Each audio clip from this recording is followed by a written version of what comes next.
Not a bad day milling. Got a bunch of 1x. In the back there we have a 4x4. 2 6x6s.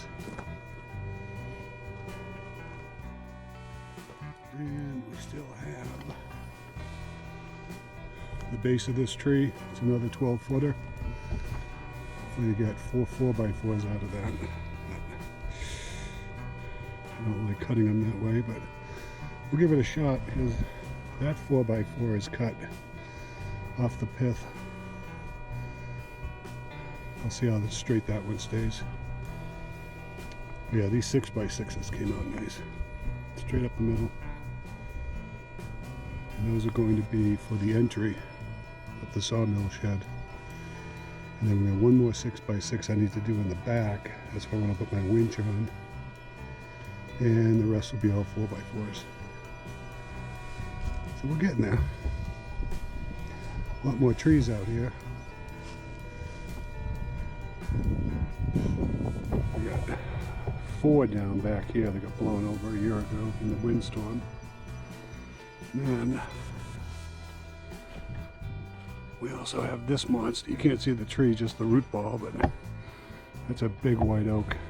Popped it right over. So the top end of that I can cut off and make some nice 4x4s out of, but the bottom end is so big. I think it's 36 inches in diameter. I can't even move it with my tractor, so I'll have to come up with a plan on that. Yeah, we're getting there.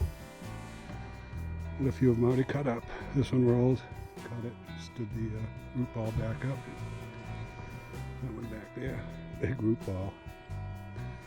Another nice tree down.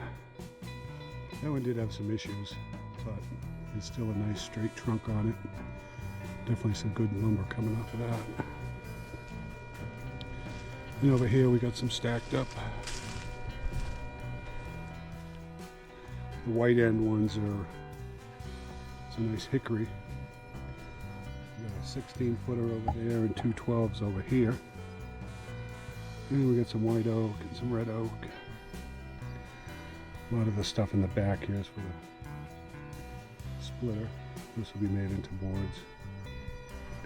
And we got those beasts back there. Again, my tractor won't pick them. They'll roll them, but they won't pick them. So I'll have to come up with something to roll them up to the mill and ramp them up. We'll figure it out. LifeInTN. Thanks for watching.